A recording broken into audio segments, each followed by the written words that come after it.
우리 한번 따라해 보시겠습니다. 복음의 능력은 사명으로 나타납니다. 사람은 무엇을 중심으로 사느냐에 따라 네 종류의 사람으로 구분할 수 있습니다. 첫째는 이익을 중심으로 사는 사람이고, 둘째는 편리를 중심으로 사는 사람입니다. 셋째는 쾌락을 중심으로 사는 사람이고, 그리고 넷째는 사명을 중심으로 사는 사람입니다. 참된 신앙인은 사명을 중심으로 사는 사람들입니다. 신앙인으로 성공한 인생을 살았던 사람들은 마지막까지 사명에서 벗어나지 않는 삶을 산 사람들이었습니다. 유대인들을 무자비하게 학살했던 나치의 홀로코스트에서 살아남아서 1997년 92세까지 살다가 세상을 떠난 유대인 빅터 프랭클 박사는 그의 수용소 경험을 바탕으로 그래도 나는 삶을 의미 있는 것이라 생각한다라는 제목의 유명한 책을 써서 베스트셀러가 되었습니다. 그 책에서 사명에 대한 유명한 말을 남깁니다. 왜 사는지를 아는 사람은 어떤 고난도 이겨낼 수 있습니다. 그러면서 사람에게 인생 최대의 사건은 자신이 이 세상에 존재하게 된 사건이 아니라 그보다 더 위대한 사건이 있는데, 자신이 이 세상에서 해야 할 일을 발견한 사건이라고 말하고 있습니다.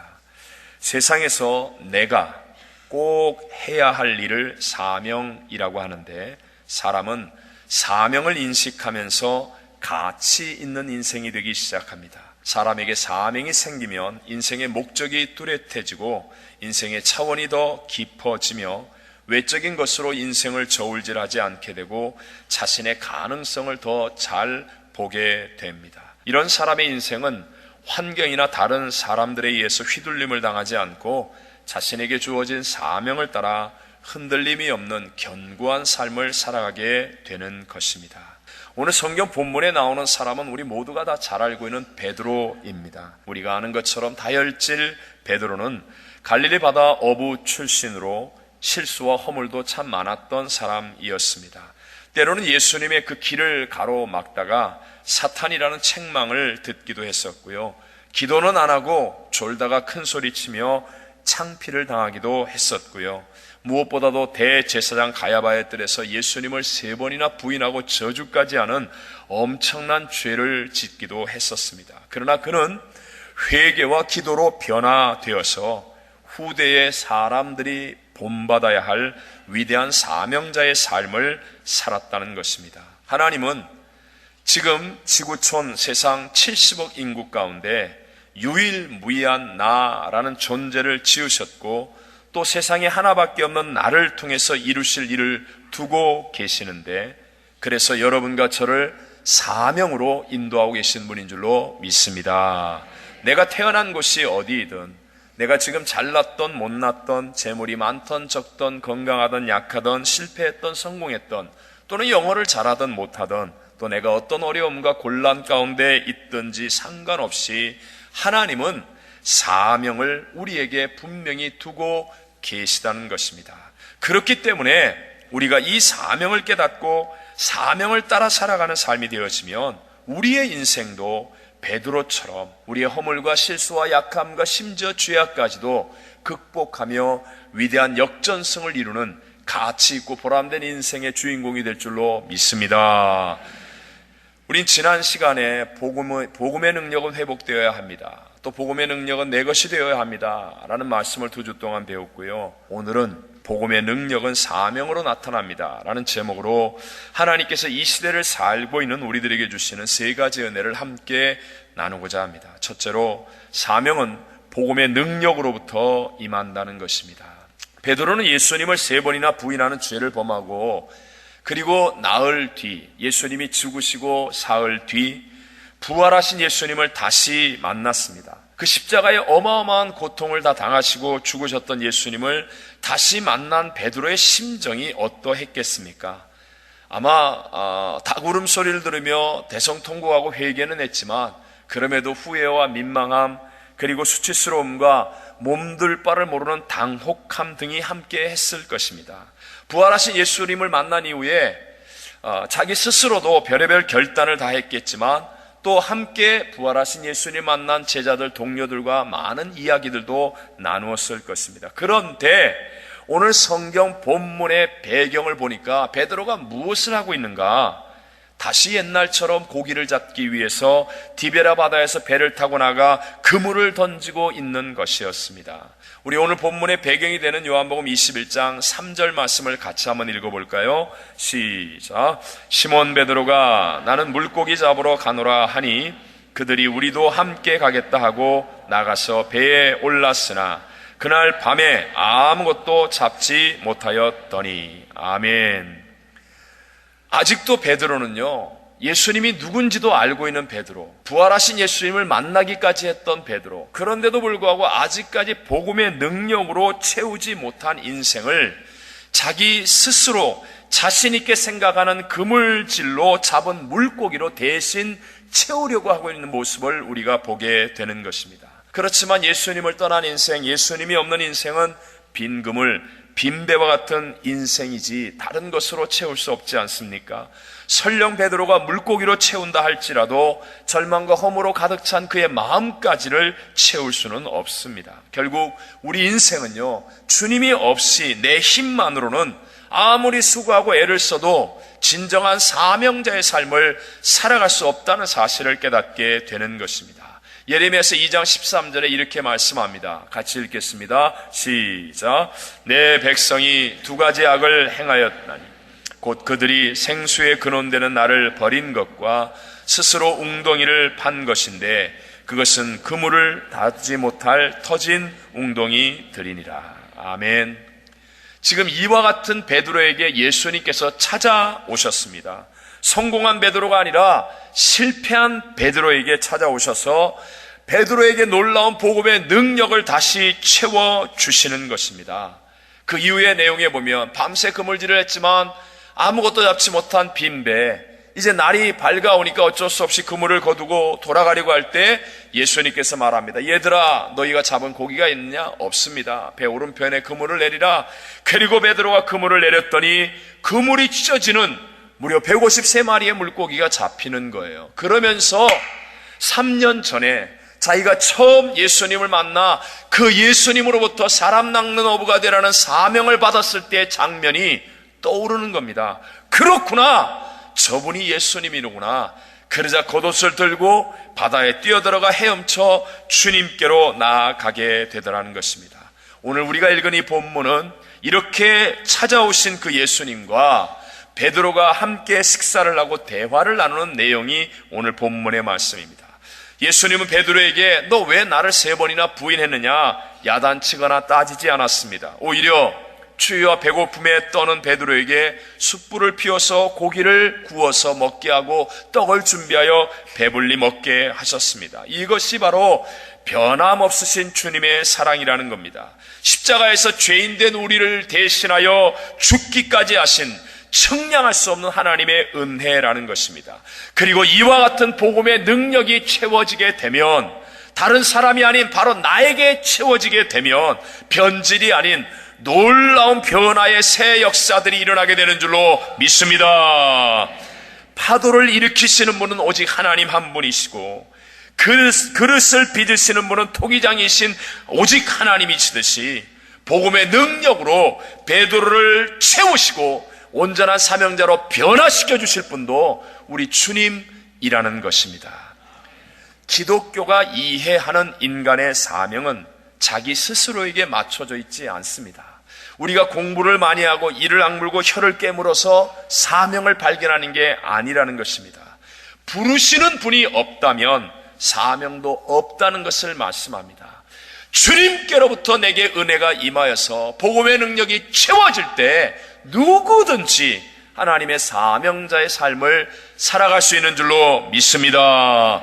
포행자여 해방자여 핍박자였던 사도 바울이 평생을 사명자로 변화되어 위대한 삶을 살게 된 것도 다메섹 도상에서 예수님을 만났기 때문이요, 부활의 능력이 그에게 채워졌기 때문이라는 것입니다. 사도행전 20장 24절에 사도 바울이 이렇게 고백하지요. 한번 같이 읽어볼까요? 내가 달려갈 길과, 다시 한번 누구에게 받은 사명? 주 예수께 받은 사명, 곧 하나님의 은혜의 복음을 증언하는 일을 마치려 하면은 나의 생명조차 조금도 귀한 것으로 여기지 아니하노라. 아멘. 여러분, 그 예수 그리스도가 어제나 오늘이나 영원토록 변함없이 동일한 분이라고 믿으시면 아멘 하십시다. 너희 두세 사람이 내 이름으로 모인 그곳에는 나도 그들 중에 있겠노라고 약속하신 분임을 믿으시면 아멘 하시겠습니다. 그러므로 여러분, 오늘 우리는 우리 가운데 계신 예수님께 집중할 때, 예수 그리스도로 말미암아 내게 복음의 능력이 채워지게 될 때, 우리가 어떤 형편, 어떤 처지, 어떤 자리에 있는 사람이라 할지라도 하나님의 사명을 발견하게 되고 그 사명을 따라 살아가는 복 있는 성도가 되어질 줄로 믿습니다. 두 번째로, 주님의 사명으로 살기 위해서는 이제 한 단계 업그레이드해서요, 반드시 자기중심적인 삶을 먼저 버려야 한다는 것입니다. 어떤 삶을 버려요? 자기중심적인 삶. 자, 오늘 본문의 배경 가운데 한 구절만 더 읽겠습니다. 요한복음 21장 4절 말씀입니다. 시작. 날이 새어갈 때에 예수께서 바닷가에 서셨으나 제자들이 예수이신 줄 알지 못하는지라. 자, 예수님이 바닷가에 서서 베드로와 제자들을 보고 있는데도 불구하고 처음에는 제자들이 예수님인 줄 알지 못했습니다. 왜 그렇습니까? 갈릴리 바다는요, 물이 맑아서 해가 뜨면 그물질을 할 수가 없습니다. 그러니까 날이 새기 전까지 열심히 그물질을 해야 되는 거예요. 즉, 베드로와 제자들은요, 자기들의 힘으로 열심히 그물을 던지고 있을 때에는요, 예수님을 알아보지조차 못하더라라는 말씀인 것입니다. 그러다가 바닷가에 이제 동이 터오르고 날이 밝아오기 시작합니다. 이제는 고기잡이를 할 수 없는 시간이 되었습니다. 그러자 베드로는 빈배의 절망 가운데 자기가 던진 빈 그물을 걷어 올립니다.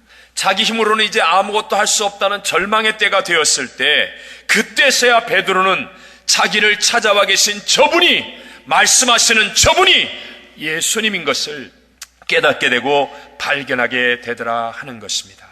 예수님은 이 진리에 대해서 수차례 여러 번 일찍 제자들에게 가르치고 말씀하셨습니다.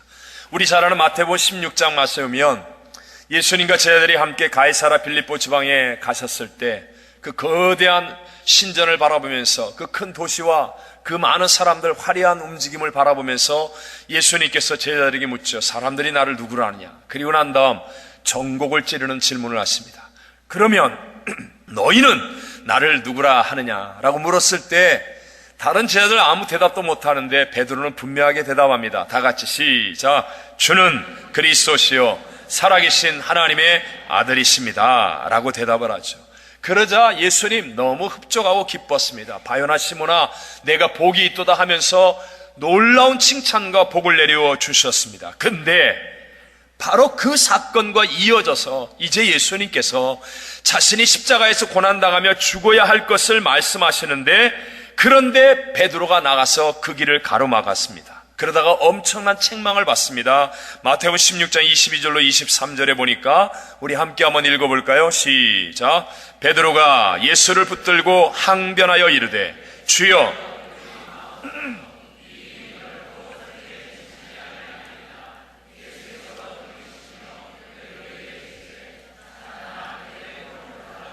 너는 나를 넘어지게 하는 자로다. 네가 하나님의 일을 생각하지 아니하고 도리어 사람의 일을 생각하는도다 하시고, 조금 전까지 그렇게 칭찬을 받고 또 기뻐하셨던 주님이 베드로를 향하여 사탄아 내 뒤로 물러가라, 너는 나를 넘어지게 하는 자다, 이렇게 책망하는 것입니다. 그러면서 진리의 말씀을 뭐라고 전하십니까? 마태복음 16장 24절에 이해라는 말은 이런 사건 때문에 예수께서 제자들에게 이르시되 시작. 누구든지 나를 따라오려거든 자기를 부인하고 자기 십자가를 지고 나를 따를 것이니라. 아멘. 베드로는 예수님 누군지 알았습니다. 예수님에 대한 믿음도 가지고 있었습니다. 그럼에도 불구하고 자기를 부인하지 못하니까, 머리로는 예수님을 따르고 있고 몸으로도 예수님을 따르고 있지만 그의 마음 중심에서 여전히 자기를 부인하지 못하기 때문에 아직까지 사명자가 되지 못하는 거예요. 예수님을 넘어지게 하고 하나님의 일을 생각지 않고 사람의 일을 생각하여 사단과 같이 책망을 받게 되고 말더라는 것입니다. 마태복음 4장 19절로가 20절에도 동일한 내용이죠. 처음에 기적을 체험한 다음에 예수님께서 베드로에게 말합니다. 말씀하시되 나를 따라오라. 내가 너희를 사람을 낚는 어부가 되게 하리라 하시니 그들이 곧 그물을 어떻게 하고 버려두고 예수를 따르니라. 비록 겉으로 보이는 그물은 잠깐 버려두었지만 그러나 자기 안에 있는 자기 중심적인 태도를 올바르게 버리지 못했기 때문에 결국 오늘 본문의 디베라 바닷가에서 그 배를 타고 그 그물을 다시 던지는 사명을 망각한 사람이 되어버리고 말더라 하는 것입니다. 오늘날 그리스도인들의 실패와 교회의 비극도 마찬가지입니다. 복음은 같은 복음을 들었는데 그런데 사명을 이루지 못하는 사람들이 있습니다. 그 차이는 하나입니다. 히브리서 4장 2절에는 이렇게 말씀합니다. 그들과 같이 우리도 복음 전함을 받은 자이나 들은 바 그 말씀이 그들에게 유익하지 못한 것은 듣는 자가 믿음과 결부시키지 아니함이라. 복음은 복음인데 어떤 자가? 듣는 자가 믿음과 결부시키지 않으니까 복음의 능력이 나타나지 못하더라. 자기 생각을 버리고 하나님의 말씀을 붙잡아야 하는데 자기 생각을 버리지 못한 채 하나님의 말씀을 덧입는 상태가 되었기 때문에 중심을 보고 계시는 하나님께로부터 진정한 사명을 깨달을 수가 없게 되더라 하는 것입니다. 많은 성경 공부를 하고 여러 곳을 다니면서 공부를 하는데도 불구하고 여전히 자기 중심적인 사람은요, 하나님의 사명을 깨달아 할 길이 없습니다. 남들보다 더 많이 기도한다고 하는데도 불구하고 성령으로 충만해지는 게 아니라 오직 자기 문제를 묵상하고 기도하는 자기를 자랑하기 위해 앉아있는 사람이 되어지면 그 사람도 하나님께로부터 오는 복음의 능력으로 채워지지 않고 사명이 무엇인지를 깨달아 알 수가 없다는 겁니다. 내가 이런 성경 공부했어, 내가 이런 학교를 나왔어, 나 이런 사람이야, 내가 몇 시간 기도해, 며칠 금식했어, 내가 이렇게 했어, 내가 왕년에 이런 일을 했어, 내가 이 교회 몇 년 다녔어, 내 직분이 뭐야, 이렇고 저렇고 자기를 부인하지 못한 채 나한테 대접해야지, 나한테 이렇게 해야지, 나 그러고 있으면 베드로처럼 사명이 무엇인지를 분별하지 못한 채 하나님의 일을 가로막는 어리석은 사람이 될 수밖에 없다는 것입니다. 만약에 아직 자기를 부인하지 못한 사람이 리더가 되면 십자가의 능력이 나오는 것이 아니라 내면의 상처에서 쓴물이 나오고 자기와 남을 고통스럽게 하는 아픔이 생길 수밖에 없는 것입니다. 열심히 헌신하는 사람일수록, 교회에서 직분을 가진 사람일수록 힘을 가진 자기를 버리지 못하기가 쉬운데, 그러면 교회는 분열과 갈등의 상처 속에서 하나님의 영광을 잃어버리고 마는 것입니다. 디모데후서 3장 1절과 2절에 이렇게 말합니다. 다 같이 한번 읽어보겠습니다. 시작. 너는 이것을 알라. 말세에 고통하는 때가 이르러 사람들이 자기를 사랑하며 돈을 사랑하며 자랑하며 교만하며 비방하며 부모를 거역하며 감사하지 아니하며 거룩하지 아니하며. 말세에 고통하는 때가 이르게 되는데요, 이 교회 안을 말하는 거예요. 그 첫 번째 이유가 뭐예요? 자기를 사랑하며. 자기를 사랑하는 사람들 때문에 온통 고통하는 세상이 돼요. 교회가 고통하는 거예요. 첫 번째, 내 인생이 정말 하나님의 사명 가운데 가치 있고 보람된 역전극을 이루려면 자기를 먼저, 자기를 버려야 돼요. 자기를 부인하고 자기 중심적인 생각을 내려놓고 하나님 앞에 서게 되면 우리 모두 사명으로 충만한 사람이 될 줄로 믿습니다. 제가 좀 너무 심각한 얘기를 했으니까 혹시 여러분 하덕규 씨가 부른 가시나무라는 노래 아십니까? 시인과 촌장이라는 가수로 활동할 때 1988년도에 발표한 앨범에 수록된 곡이에요. 한국 대중음악사 100대 명반에 선정되기도 했고요. 음반 발표 후에 리메이크 노래까지 합쳐서 300만 장 이상의 판매고를 기록했습니다. 그때 당시 CCM이 별로 없었을 때 대중가요로 하나님의 그 영광, 자기의 심령을 표현한 CCM의 문을 열기도 한 그런 노래입니다. 내 속에 내가 너무도 많아 당신이 쉴 곳 없네. 계속 부르면 안 되죠. 네. 가사만 한번 보세요. 가사만. 내 속에 내가 너무도 많아 당신의 쉴 곳 없네. 내 속엔 헛된 바램들로 당신의 편할 곳 없네. 내 속엔 내가 어쩔 수 없는 어둠, 당신의 쉴 자리를 뺏고 내 속엔 내가 이길 수 없는 슬픔, 무성한 가시나무 숲 같네. 바람만 불면 그 메마른 가지 서로 부대끼며 울어대고 쉴 곳을 찾아 지쳐 날아온 어린 새들도 가시에 찔려 날아가고 바람만 불면 외롭고 괴로워 슬픈 노래를 부르던 날이 많았는데 내 속엔 내가 너무도 많아. 당신의 쉴 곳 없네. 내가 안 죽으면 예수님이 역사할 곳이 없어요. 안식이 없어요. 그래서 내 곁에 오는 사람이 다 찔려. 온통 가시나무 숲이 되어버려요. 소리만 나면 으스난 소리가 나고 고통의 소리가 나고 괴로움의 소리가 가득한 거예요. 이 하덕규 씨는요, 말하자면 연예인들이 겪는 그 인기 속에서 허무와 절망, 공허 때문에 술, 또 나쁜 짓도 하셨어요. 그러다가 전도를 받고 예수님 앞에 깨어졌습니다. 정말 예수님을 믿었습니다. 그런데 예수님을 영접하고 새로운 삶을 살아가고 있는데 여전히 자기 안에 가득한 이기심, 겉으로 드러나는 죄는 이제 짓지 않는 것 같은데 마음속에 아직도 너무나 더러운 자신을 바라보는 게 견딜 수 없을 만큼 힘이 들어서 하나님 앞에 자신의 죄악된 그 모습을 가지고 간절히 기도하는데 빛이 비춰졌어요. 자기의 죄악된 내면의 세계가 보여주면서요, 말할 수 없이 회개하고 통곡하고 울고 있는데 그때 하나님께서 가시 덩굴 가운데 피 흘리고 계신 예수님의 형상이 지금 교수님이에요. 하 교수의 이 영적인 마음에 탁 보여지더라는 거예요. 내 마음밭이 이 가시나무 숲 같구나. 그래서 예수님이 그 가시에 찔려 고통당하고 있는 것, 그러자 그 자리에서 곡을 썼는데 10분 만에 쓴 곡이에요. 10분 만에. 지금 이렇게 많은 사람들의 감동을 주죠. 예수님보다도 복음보다도 나를 더 묵상하는 사람, 내가 얼마나 피곤한데, 내가 얼마나 열심히 했는데, 내가 이렇게 저 사람보다 더 수고했는데, 내가 어떤 사람인데, 내 문제가 얼마나 큰데, 내 거부터 해결해야 되는데, 나를 먼저 묵상하는 사람, 그 사람은요 복음의 능력이 역사하지 않습니다. 주님의 사명에 붙잡힐 수가 없다는 거예요. 마지막 세 번째로, 자기를 부인하고 사명을 따라 살아가면 가치 있고 행복한 삶이 된다는 것입니다.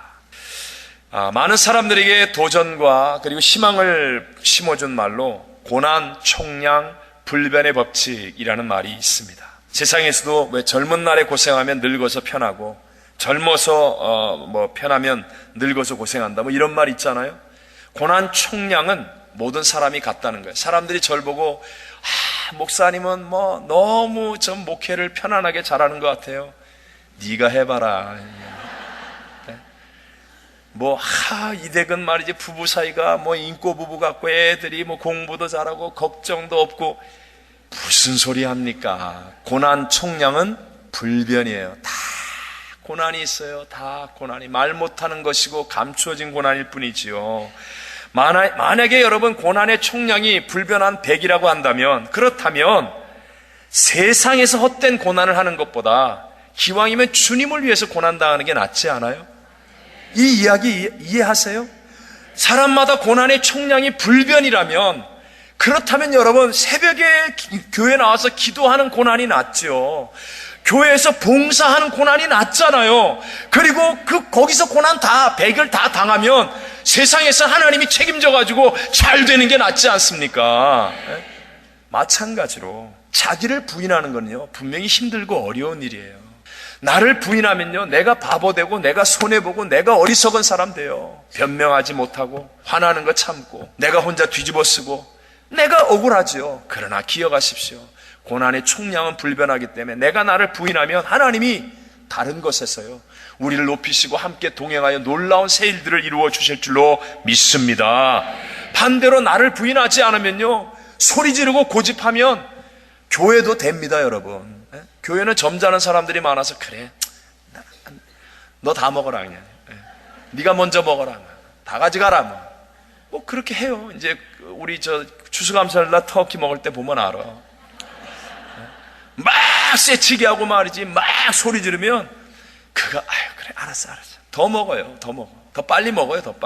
그렇지만 여러분, 지금 당장은 조금 편할지 모르지만 나중에 보십시오. 주변에 남는 게 없어요. 다 잃어버려요. 다 떠나요. 혼자 다 외로워져요. 고난의 총량은 불변이에요. 그러니까 지혜롭게 하나님의 말씀을 따라 순종하는 고난의 길을 가는 성도가 되시기를 바랍니다.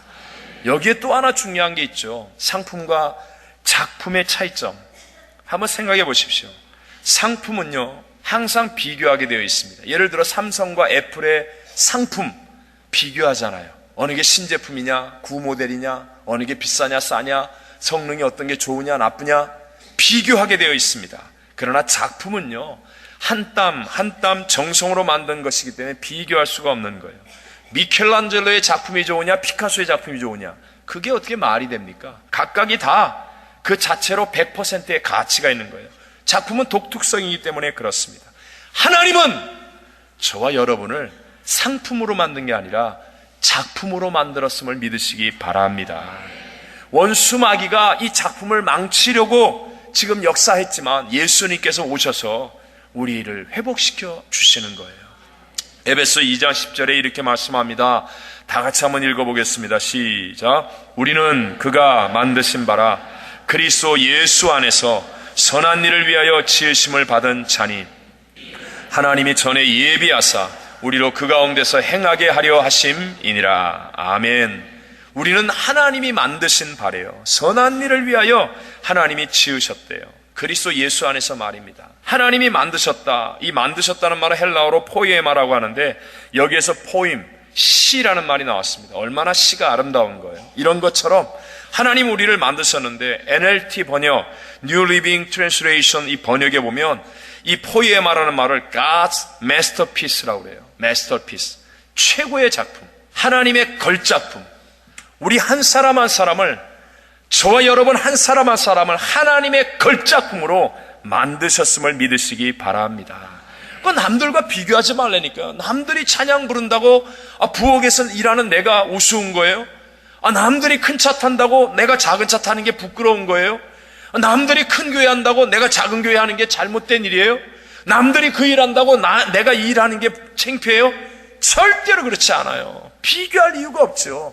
내가 하나님의 작품인데 열등감 가질 이유가 없잖아요. 하나님이 나를 마스터피스라고 했는데 위대한 하나님의 최고의 작품으로 만들어 주셨는데 오늘 성경 본문에 보십시오. 예수님 베드로에게 찾아와 베드로의 이름을 부르잖아요. 요한의 아들 시몬아. 이름을 부르시는 것은 나를 찾는 거예요. 내가 너를 안다. 너를 하나님의 작품으로 만들어 간다. 요한의 아들 시몬아, 그것은 옛날 이름이죠. 갈대라는 이름. 그 아버지가 요한이라는 거예요. 옛날의 모습으로 부르는 거예요. 그러니까 너 거짓말하지 말라는 거예요. 네 모습 그대로 나오라는 거예요. 네 모습 그대로 내가 너와 함께하고 너를 사랑한다는 거예요. 기독교 상담학에 보면 거짓자라는 용어가 쓰여집니다. 이게 창세기 3장에 봤을 때 아담과 하와가 처음 죄를 짓고 난 다음에 그 다음에 왜 회개는 하지 않고 무화과 나무 잎을 가지고 수치스러운 것을 가리죠.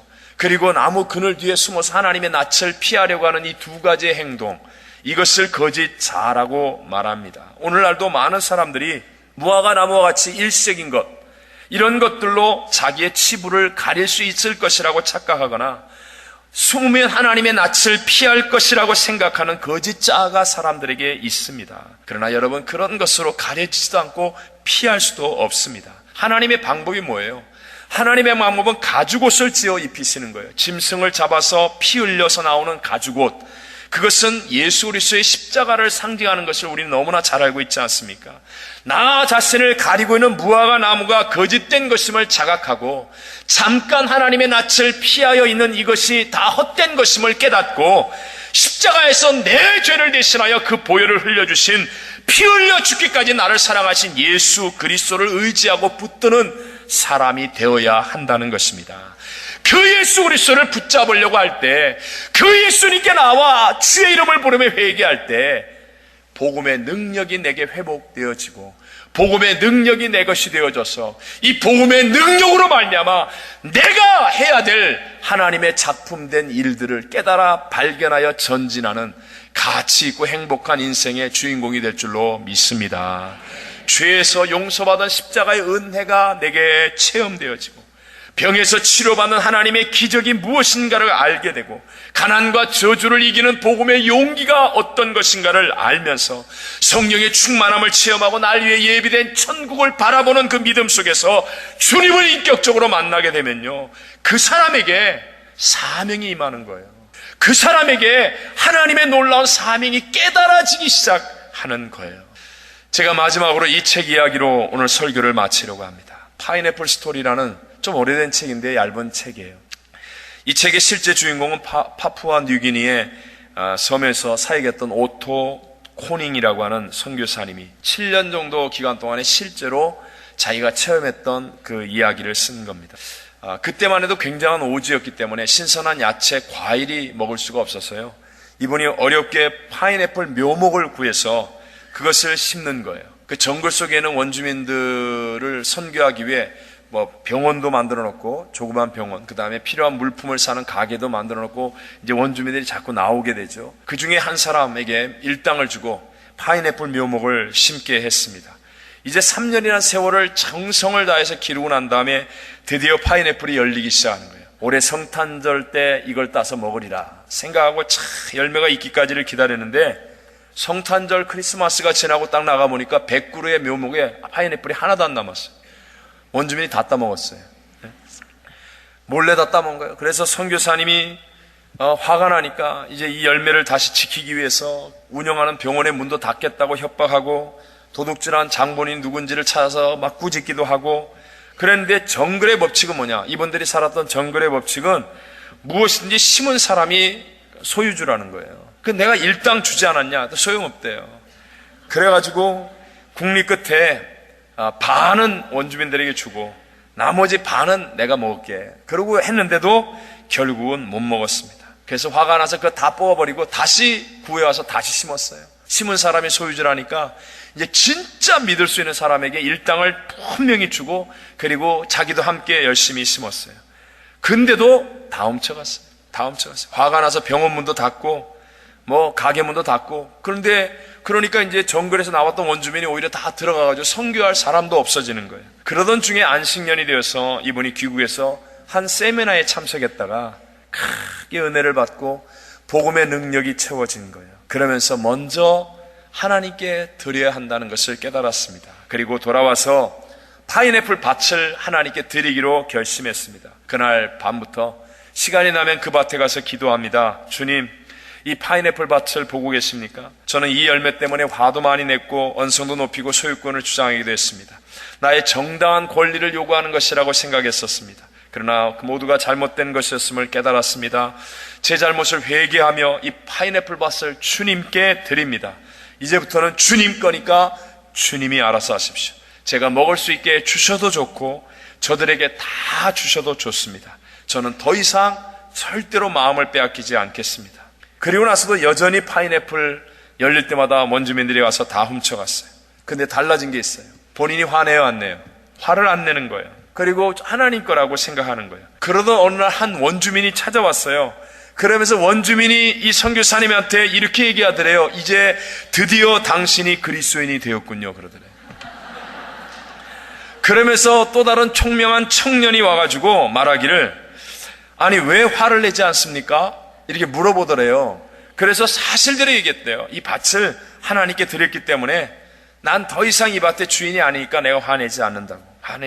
그 다음부터요, 이 말이 이제 전해지기 시작해요. 원주민들이 이게 하나님 거래, 자기들이 하나님 거 훔친 거래. 그러면서 생각하기를 돼지 사냥을 나가서 허탕쳤던 일, 그 다음에 누구 집 아이가 병들어서 아팠던 일, 어느 집 결혼했는데 아이를 지금 못 낳는 거, 그리고 고기 잡으러 나갔다가 한 마리도 못 잡고 허탕친 일, 이런 일들을 생각하면서 야, 우리가 이거 하나님 거 먹어서 그래, 하나님 거 훔쳐 먹어서 그래. 자기들끼리 다 그러더래요.